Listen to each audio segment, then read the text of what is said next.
Hey everyone, welcome to Your First Digital Product, a show that helps maxed out service providers create their first digital product so they can gain an additional income stream, grow their impact without increasing one-on-one work, and experience more time freedom.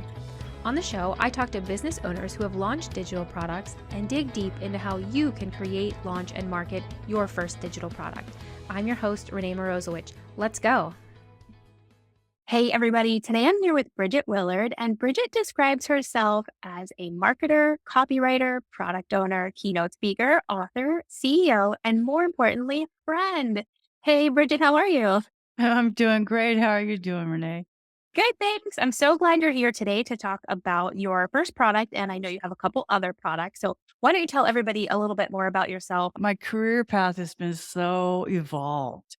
I started out as a secretary, and then I went to school to be a teacher. Then I went back to being a secretary.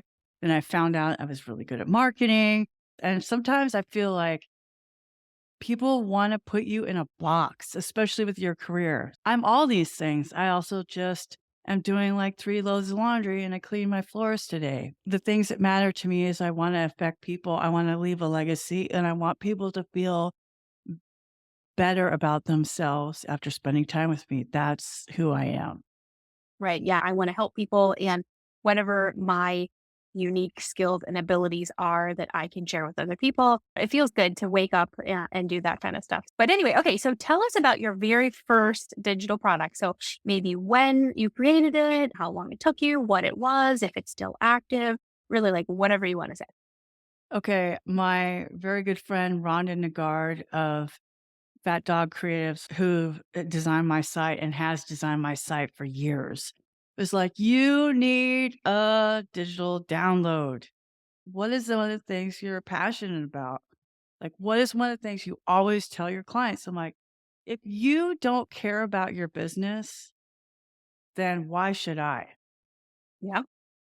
And like, I would tell as an employee, I would tell my boss, or in my brain, this is what I would think. It's not my job to care about your business more than you do.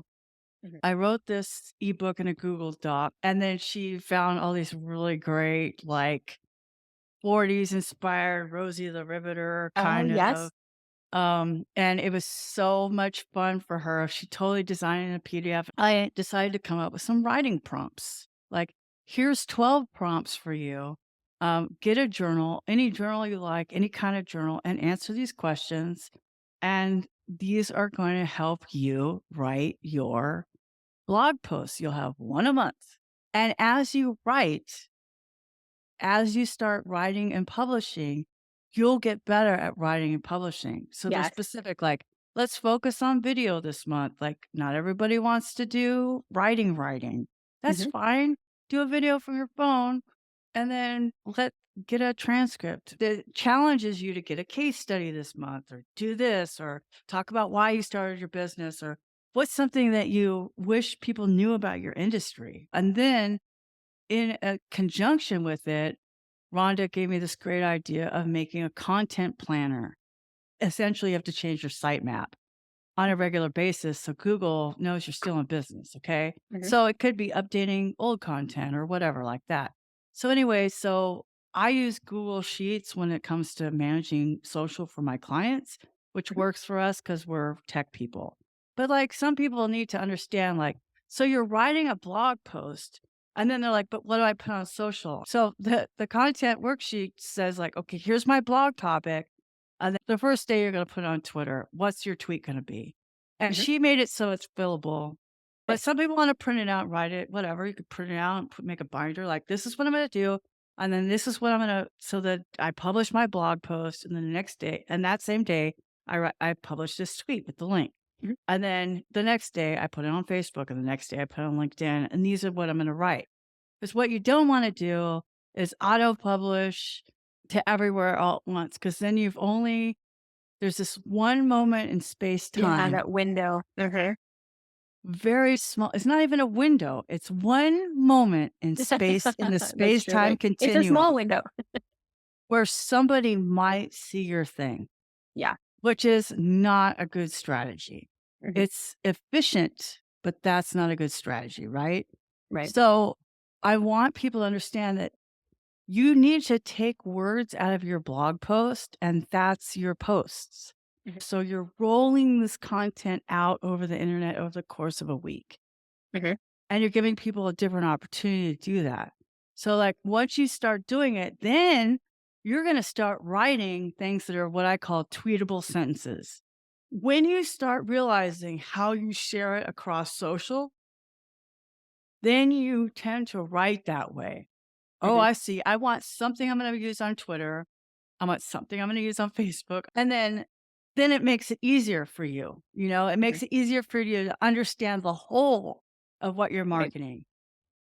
So then I started doing copywriting and making content blocks that would be interchangeable and usable for a seven-figure agency called roofermarketers.com. Okay. They only build sites for roofers. And I have extensive experience working in roofing and in general construction. I've been writing about construction for 20 years.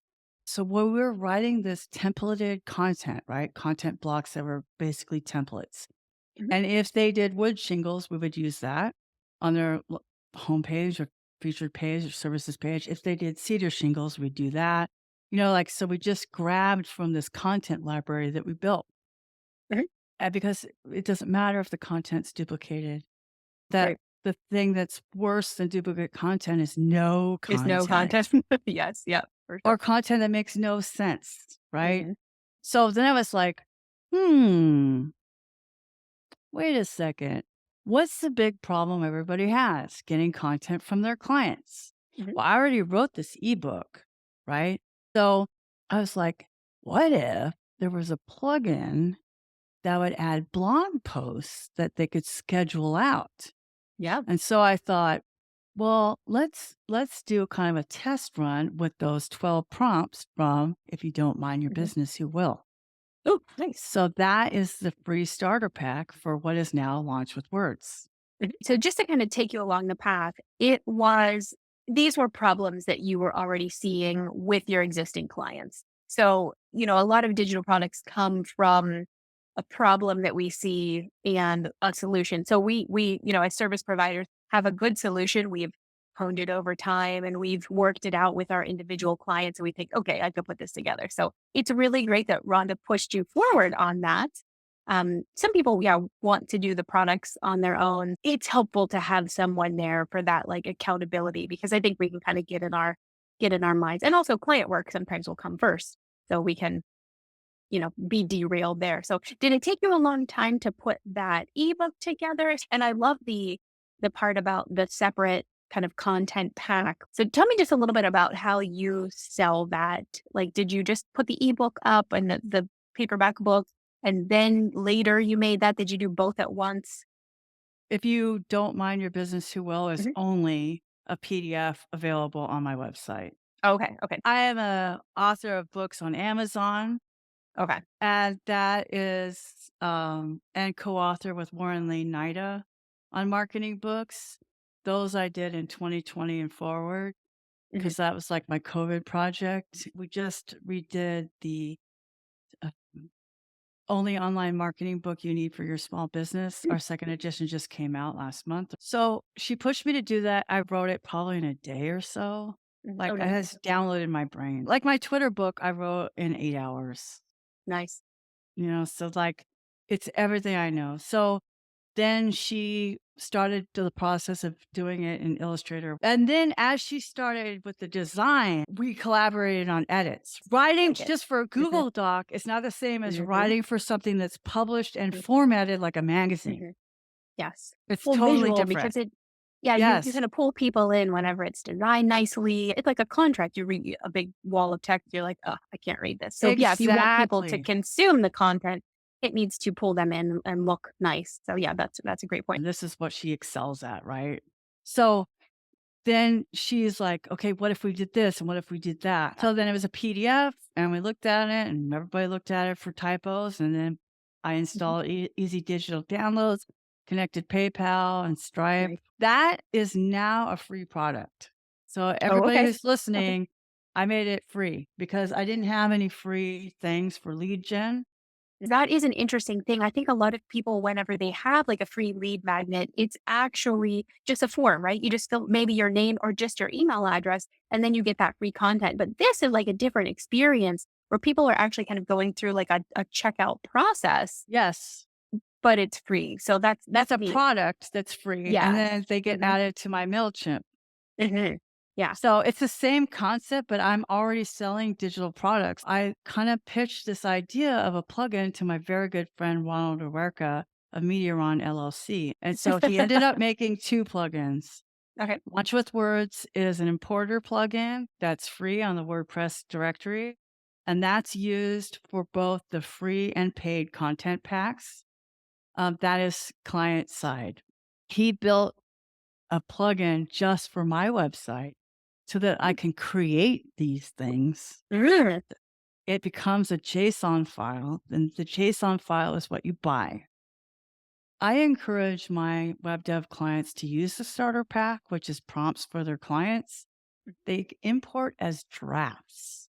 Okay. So the client can go in there and use their website. And because sites that aren't used, they're not going to have SEO value. Hmm. Right? Right. So you can install the prompts and you don't even really need my plugin anymore. I also set you up for some blog draft posts. There's prompts Hmm. in there. All you have to do is get in there and start writing. And it has a Hmm. checklist of everything you should include. Nice. So you just go in there. It's just a draft. So the premium packs are for web developers who are building a website for a roofer, for a general contractor, for a residential contractor, for a chamber Mhm. of commerce, for a plumbers, for residential care homes. They just want to literally launch with words. That means Mhm. they buy the pack from me, they install it on the client website, they uninstall the plugin, they schedule them to be published either once a Nice. month or once a week. The site is published, and for 8 weeks, you have a blog post going out Mhm. Yeah, so that's that they can amazing. see the website is working. Mhm. And then that will encourage them to write more, right? Mhm. I like that you're doing these by industry. It's easier to sell a product when it's very specifically targeted. It also fits my mission of helping WordPress agencies and freelancers be more business-like and Mhm. and niche down. Like a lot of Yeah, times, the developers I know are very gifted people who want to work on websites that challenge them intellectually. You that's want the to turn these websites over like tables in a restaurant if you want to make Mhm. money, right? Mhm. So why don't you give a value add of blog posts and just Mhm. niche down into plumbers? So that's the flexibility you have as a developer. And you're buying ghostwritten material for $500. You could add $1,200 to your contract. Yeah, that makes sense. So you started with an ebook and then the launch with words. And do you want to talk at all about the books that you have, like the books on Amazon? How did you create those? Anything about that? Okay, I started with Dysfunctional Love Songs. That is a book of affirmations for hopeless romantics like myself, where I have, I think, 22 songs Mhm. that I used to love to sing at karaoke. Oh, So that was both a passion project and my pilot for my life's work in twofold, which is keys to being social. Now, this is a good uh, nice. case of taking a blog post series and putting it into a book. So then I wrote the definitive guide to Twitter marketing, a double dog dare you to try it. So this is a free blog post on my website, but if you don't want to read it for free and or you do want to support a woman in business, then just buy it Mhm. from Amazon or buy it for a friend. Mhm. And then Warren and I only online marketing book you need for your small business. This is a passion. This is like, why don't we do this together? So I did 4 books in 2020. Oh, sorry, I forgot how to market your plugin. This is the other half of Nice. my life's work. Vito Peleg of Adoram said, Mhm. "Awesome idea. Our industry needs this book. You're def the person to write this and make sure it's full of goodies." So like nobody has written about how to market your plugin in WordPress. Yeah. How to market your plugin has journal prompts. It has If you don't mind your business, who will? It literally has that as a supplement. I call it an Oh, add-on. Add-on number 2 is a default marketing brief that you can follow. nice. Like, Mhm. so what you're gonna do over quarter, and then the add-on number 1 is the 3-year plugin marketing framework, quarter by quarter, what your goals should be. But, like, it talks about email marketing, loyalty, how do I approach content marketing? It's totally normal to market in phases, participating in hackathons. There's a whole chapter on sponsoring WordCamps, Mhm. what your budget should be, how you staff a sponsor table, Wow. um, attending meetups and WordCamps. It's like that, okay? Mhm. This Wow. is literally what you need. I've sold so Mhm. many of this, and this is such a lead generation tool for me. Mhm. Don't forget that Amazon is a great backlink. Then Warren and I did your nonprofit and your school that same Oh, year. sweet. This is the second edition of your small business. We have a lot more authors in there. One of the things I added to here was like 8-day marketing kickoff in 1 hour a day, like literally what your schedule is. Ooh, So, like nice. day one, 8 a.m., journal, write down your business wish list, set a timer, open a blank journal, paper, do it. It helps. Go. Mhm. What do you want to accomplish most? What's your biggest threat? What do you wish people knew about your industry? What do people keep asking you? So, Mhm. by 15-minute increments, what you could do in 1 hour a day. Do you remember in the beginning of this call interview that I said I want to leave a legacy? Mhm. These are my children. It's also a lead gen thing, and it's also a great sales tool. And it also actually helps people, which is what I want to do because that's who I am. Mhm. So, like, the most important thing is your products that you're selling, your digital products, they should reflect your values as a person and who you Mhm. are. And I feel proud to say that all of mine reflect that completely. Mhm. Yeah, I agree. So how do you have any thoughts on those are all like physical copies? People can get the Kindle version, I'm sure, but those are like physical Yes, copies. Do you have a thought about that in terms of do you think it's more beneficial to have that physical copy that people can actually sit down with? Like, we're all digital, right? We're websites and we're content and blog posts. Like, do you have any thoughts about the physical book? I absolutely do because I read paper books. I don't Hmm. want to be at the computer all the time. Yes. Plus, Yeah. like, I want to be able to write notes. What social media post can you reply to right now? Like at your home feed, da da da. You could be like, okay, I did that. Or if it's in the back of the plugin book where it has, if you don't mind your business, you know, there's journal prompts. Those journal prompts are there. Why did you start your business? Or like, wait, 3-year plugin marketing framework, start Twitter account. You'd be like, yeah, I did that. Yeah. Mhm. Like, I don't wanna Yeah. go find this page, but, like, I Yeah. can put sticky things Mhm. I write in books because I wanna remember that thing.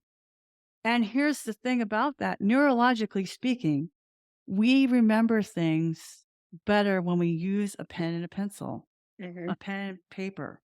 That is a different neurological process Right. than taking voice notes or typing on a computer or listening. They can work together. I went to school to be a teacher and I know it works. No, I totally agree. Digital products are great, but there could also be a supplement with a physical product. So, like, yeah, if your digital product is an ebook, like having something that can be physical as well. So, I think that that is fantastic. One of the tricks with a Kindle is if you have the Alexa app Mhm. on your phone, you can ask Alexa to read it to you. Oh, sweet. That's nice. Uh-huh. Very It's cool. pretty Very cool. cool. I like it. I like it. So, anything else you want to say about your products before I ask you your advice for people? Anything else that we didn't cover? No, let's go straight to the advice Okay, because yeah. that's what I Okay, was so gonna what is get. your advice? So people have not created any product. There are people out there who have not created a product. Maybe they want to, maybe they're reluctant, maybe they're scared, maybe they just don't know what to do or don't know where to start. Any number of things could be happening. What is your advice? Maybe 2 to 3 things, either to do or not to do when creating their product. So I would just follow what I did. Do a prototype. That's what Hmm. dysfunctional love songs is. It was a prototype, but it was also a passion project. So because it was a passion project, it it helped me overcome the fear of producing. Hmm. The fear of publishing is the worst. The fear of publishing is the worst thing to overcome for people with anxiety about creating. Like Nike, just do it, right? But it's hard because you're like, what is this going to look like, right? Do something that you're super passionate about first. Then you're like, oh, yeah, I could do this. I could do that. That was how I started with the physical book publishing through Kindle Create, kdp.amazon.com. The other thing is collaborate. I collaborated with Rhonda Nagard, and I collaborated with Warren Leonida. You know, many hands makes light work. Yes. The good thing about writing with Warren is we had one Google Doc. He'd be like, we could divide and conquer. Like, he's better at SEO, I'm better at social media, but we both have input on both. Right. But like, you take that chapter, I'll take this chapter. Okay, now let's read it backwards. Okay, you put in your comments here, you put in your comments there. Collaboration is amazing for that. And you have to work with somebody that you trust, almost with your soul. I remember when I was songwriting, my producer, Chris Falson, said, songwriting with another writer is like a marriage. You have to trust that person with your soul, because a creator's soul is vulnerable, and that's what makes their products valuable. Don't recreate the wheel. Don't make your life complicated. Use the thing that makes it work. Make it easy, because the reason why you're doing it is to get more people on your website, in your email marketing, in your sales cycle, you know, whatever. So you have your digital product. Don't expect people to be excited. They're just not going to be. Everybody's like in their own world. We have to remind ourselves, we did it for the Amazon backlink. We did it for expertise and authority, which is the 2 E's of EEAT. Experience, expertise, authority, and trustworthiness. We did it for SEO. And we also did it so we could send it to prospective clients. I go on Amazon. My question. Yes. I go on Amazon. I send them a book. I like it. I gave 10 to the chamber that I used to be involved in.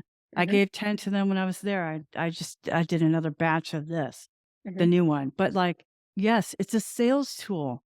Yeah. It's a sales tool. I think a lot of people do use their product like in that lead magnet sort of way, like a paid lead magnet. So it really isn't going to be the thing you'll retire on. However, it could be a great vehicle for people to hire you for one-on-one services, especially if you really just love one-on-one services. Like, I think that's a great way to do it. And thinking about like that, you know, we do a lot of these things for lead generation, right? We speak at conferences and we're on podcasts and whatever, but like creating a product that people can buy instead of just giving it away for free, because I think people value a paid product, you know, in a different way than they do a free product. So having something, and it shows that authority and, you know, like you mentioned, backlinks and all those other great benefits to it.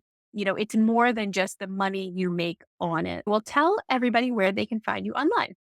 So my website is bridgetwillard.com. I'm Bridget M. Willard on all the socials, and I'd love to chat. Awesome. Thank you so much for being on today. It was great talking with you. Thank you so much. Hey, thanks for listening. I'd love to continue the conversation in your inbox. Email subscribe to hey@yfdp.show or sign up in the show notes to get bi-monthly emails about how you can create, launch, and market your first digital product. Can't wait to see you there.